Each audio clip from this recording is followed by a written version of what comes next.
এই রাত্রিকালীন শ্রীগুরু সংঘের ধর্মসভায় উপস্থিত অনুপস্থিত সকলের প্রতি রইল চিরজয় সম্ভাষণ।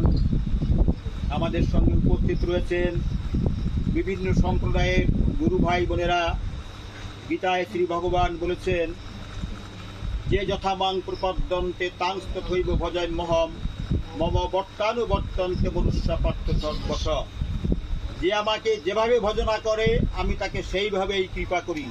হে পার্থ, মনুষ্যগণ সর্বপ্রকারে আমারই পথ অনুসরণ করে। আমি পুনরাবৃত্তি করছি গুরু ভগবানের অমোঘ বাণী।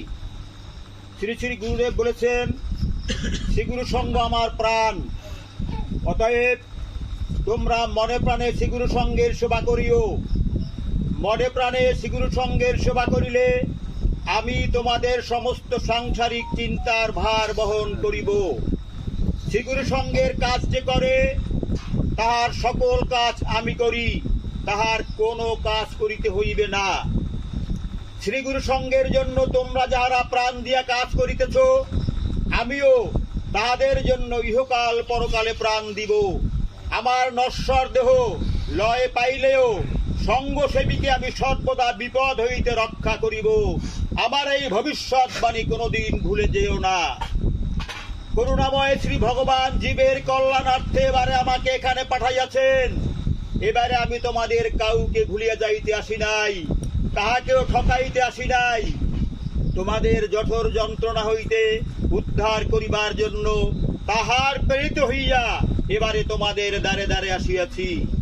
তিনটি জিনিস দুর্লভ, তিনটি তোমরা পেয়েছ। কি তিনটি জিনিস দুর্লভ? দুর্লভ মনুষ্য জন্ম, দুর্লভ সিদ্ধ মন্ত্র, দুর্লভ সদ্গুরুর আশ্রয়। মনুষ্য জন্ম দুর্লভ কেন? সমস্ত জীবের মনুষ্য জন্মই মুক্তির দ্বার স্বরূপ। মনুষ্য জন্ম হইলেই সদ্গুরুর নির্দেশ মতো চলিলেই মুক্তি হইতে পারে।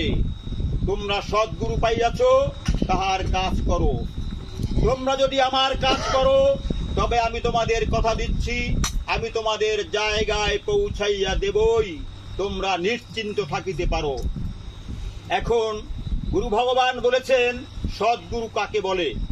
সৎ মানে বর্তমান এবং শাশ্বত। জগতের সমস্ত নশ্বর বস্তু লয় হলেও সদ্গুরুর চিন্ময় বিগ্রহ লয় হবে না, অক্ষয়। তাই তিনি সদ্গুরু পদবাচ্য। আমরা গুরুদেবের আবির্ভাব তিথি স্মরণে রেখেছি। আগামী আবির্ভাব তিথি আসছে আমাদের কাছে।